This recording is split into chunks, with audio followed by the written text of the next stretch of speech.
सोच रही हूँ आज के बाद बर्तन वॉशिंग मशीन में धोया करूँगी। मुर्शद, हमारी नाकदरी की गई। मुर्शद, हमें कहा गया तू मेरी वड्डी माँ ना बनिया कर। गोबर फेंकने के बहाने मिलने आ जाती थी, मोहब्बत के दुश्मनों ने भैंस ही बेच डाली। जो तुम लोगों की हरकतें हैं ना, हुरों ने भी भाई बोल देना है।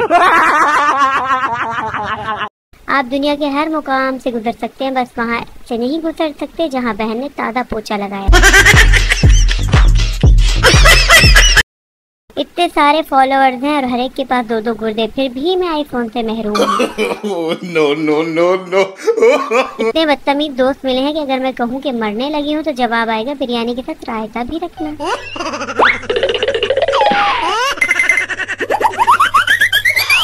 पागलों जैसी हरकतें करने वाली लड़कियां भी किस्मत वालों को मिलती हैं। पता नहीं मैं किसका मुकद्दर हूँ। I like chocolate. दोबारा पढ़ें। एवं ही तो टीचर्स आपको फेल नहीं करते। प्यार झूठा निकले तो खुद को संभालना मुश्किल होता है, और अगर सच्चा निकले तो बच्चों को संभालना। हाय व्यूअर्स, कैसी लगी वीडियो पसंद आई हो तो लाइक शेयर एंड सब्सक्राइब करें और अल्लाह हाफिज़। शुक्रिया।